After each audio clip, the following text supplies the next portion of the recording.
We are still in clause 30 of PAM contract related to the certificates and payment. So far we have discussed about the interim claim by the contractor, which leads to interim certificate issued by the architect. We also discussed about the set-off by the employer for the costs incurred or loss and expenses under various conditions when the contractors do not fulfill his obligations. We also talk about the retention fund, where a certain amount of money is being retained by the employer as a mechanism to safeguard the defective or non-conforming work by the contractor. Then we talk about the suspensions of the work, as well as the responsibility of the contractors to protect the work during the suspension period. And then we talk about the final account to conclude the final figures to be paid by the employer to the contractor. Now we will proceed with our discussions with the issuance of penultimate certificate. This penultimate certificate is related to the nominated subcontractor and nominated supplier. It is released once the nominated subcontractor and nominated supplier has completed their parts of work and shall be released from the liability to the contractor. Let us look into the details. Within 14 days after the certificates of making good defects has been issued, the architect may issue a penultimate certificate. Having this penultimate certificate issued, that means the contractor will need to release the retention sum and other outstanding sum for the nominated subcontractors and the nominated supplier. You know that the nominated subcontractors and the nominated supplier is responsible to the contractor. There is a contractual relationship between them. The nominated subcontractor deliver their works to the contractor, while the nominated supplier deliver their materials and goods to the contractor. They are liable for their works and goods and materials supplied. In order to ensure or to safeguard the qualities of the goods and the materials, in the case that there are any defects, rectifications may be required, and this theoretically shall be bound to the nominated subcontractor and nominated supplier. In order to facilitate this process, for the work done by the NSC and for the materials and goods supplied by the nominated supplier, during the payment, there will be a certain amount being retained by the contractor. The principles will be the same as the retention fund, which the employer imposed onto the contractor. This retention sum here shall be returned back to the nominated subcontractor and the nominated supplier if the work delivered and the materials and goods delivered are in all good conditions. Then the nominated subcontractors and the nominated supplier shall be entitled with the full payment. Now the question is when this retention fund shall be returned. As far as the contractor concerned, it will be when the architect issue the penultimate certificate. And when will this penultimate certificate be issued? It will be after the certificates of making good defects. That means when the nominated subcontractors and nominated supplier has fully been released from the liability to the contractor, whichever balance with this retention sum here shall be returned back to them. Next, we talk about the issuance of the final certificate. This final certificate is related to the final account, which we have discussed previously. It is issued within 21 days after the period of honoring certificate for the payments of the penultimate certificate, and it shall be issued within 28 days after the certificates of making good defects has been issued. This one is when there is no penultimate certificate is issued. Either of these two shall apply. In the case that there is no NSC or NS, theoretically there shouldn't be any penultimate certificate. So under such circumstances, the final certificate shall be issued within 28 days after the certificates of making good defects. Now, what is the content of this final certificate? The final certificate should state the final account minus the total sum certified in the previous payment certificate to the contractor. To better understand this final certificate, you may consider this similar to the interim certificate. You know that the interim certificate is related to the payment from the employer to the contractor. And you know that the interim claim interval is about 1 month. That means the contractor is entitled for the payment monthly for the work that has been done by the contractor over the previous month. Every month there will be one interim certificate. This is where it states the amount that entitled to the contractor for the work being done. As long as the project is still running, there are subsequent work to be carried out by the contractor, then there will be interim certificate. It is until the work has been completed. The completions of work here will be by definitions of the certificates of making good defects. That means everything has already been completed, including the rectifications of the relevant defects.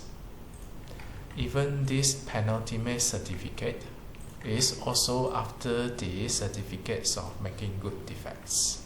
So now when everything is completely cleared, there should be one last payment to the contractor. And after this payment, theoretically there shouldn't be any further payment to the contractor. And this is where the final certificates comes in. Yes, it is related to the final account because the final account concludes everything, settling off any outstanding balance. With that, on this basis, this final certificate here is actually settling all the outstanding payment after the project has fully completed. Therefore, the final certificate here should state the final account minus the total sum certified in the previous payment certificate. That means it is trying to grab the amount which is not yet being paid to the contractor. Now, this previous payment certificate here is regardless the amount being paid or not being paid to the contractor yet. I guess there is no argument in terms of the amounts being paid to the contractor. Definitely this shouldn't be incorporated in the final certificate. For the amount not yet being paid to the contractor, the previous certificates has already identified that. Therefore, the contractor should be paid in accordance to the previous certificate. This shall not be included in the final certificate so that it is not being count double. It will be whichever not being stated in the previous certificate that are to be incorporated in this final certificate. Now, when you have the final account minus the total sum certified in the previous payment certificate, there are two possible outcomes.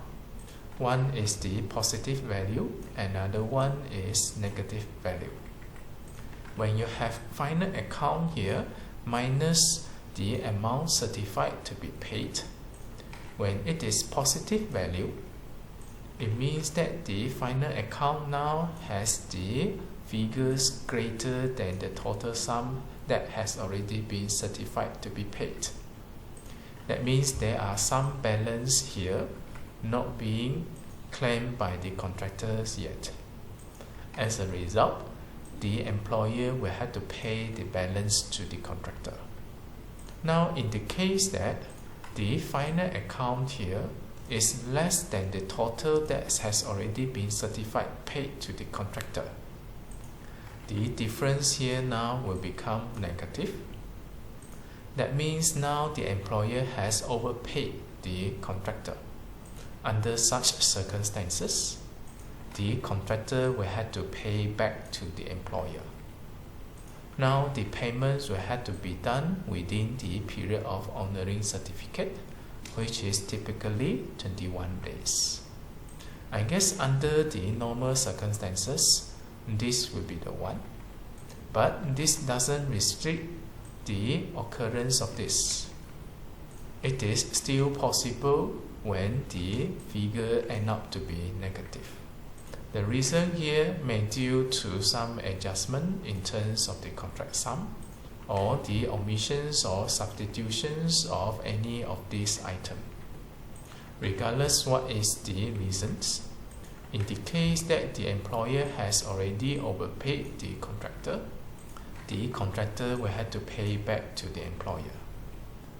Next, the architect shall not be obliged to issue final certificate before the issuance of the certificates of making good defects.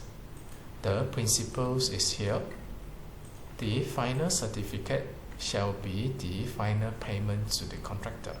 In order to have everything concluded, we will have to wait until the certificate of making good defects. When everything is clear, then all the figures can be confirmed. Whichever outstanding, it can be settled.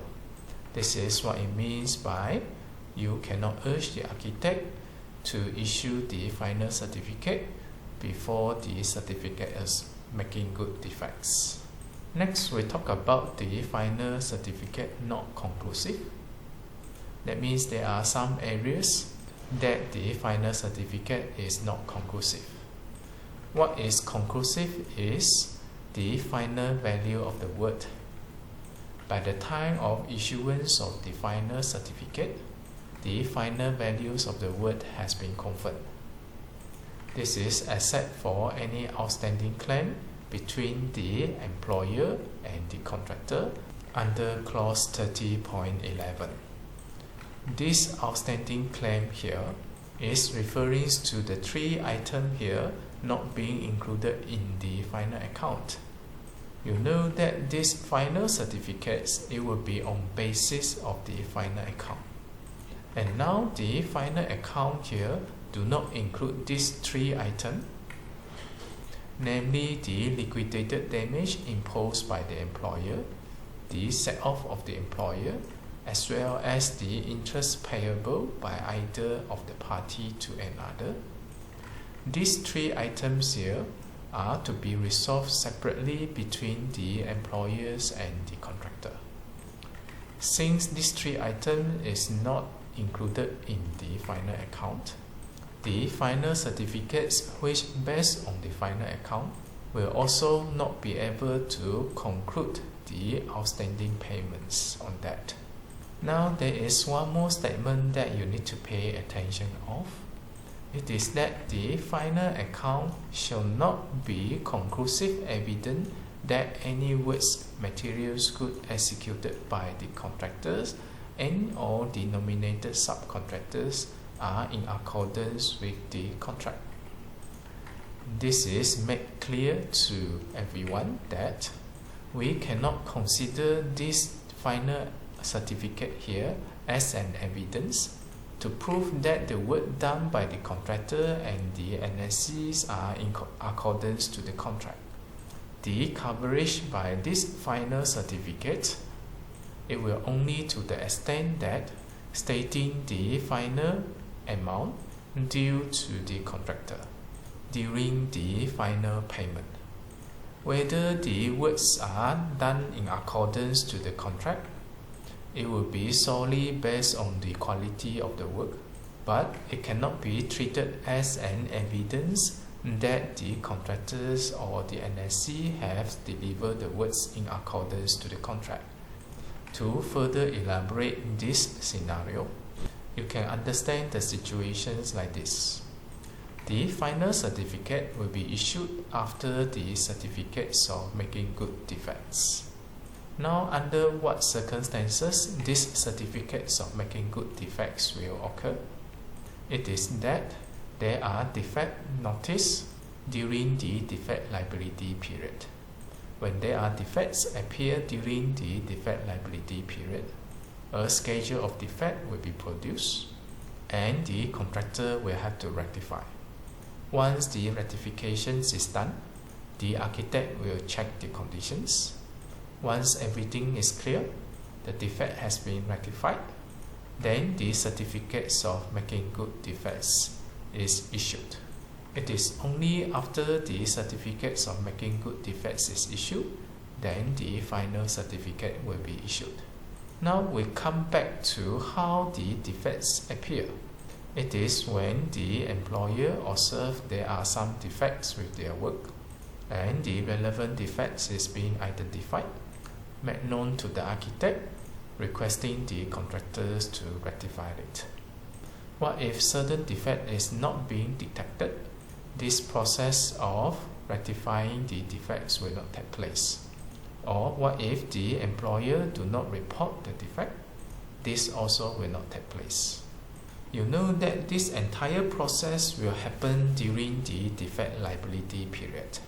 What if the works done by the contractors or the nominated subcontractors is being concealed nicely, not being known by the employer, and not being recorded in any of the documentation process throughout the defect liability period? And now the final certificate has been issued. When the work is not done in accordance to the contract and not being detected within the stipulated durations, after 28 days after the certificates of making good defects, or after 21 days after the penultimate certificate being issued, the final certificate will have to be issued. So it is regardless whether the works is in accordance to the contract, the final certificate shall be issued. Therefore, the final certificate shall not be taken as an evidence that the works is done in accordance to the contract. This is to prevent the dishonesty of the contractor taking advantage of this final certificate to get himself released from the liability.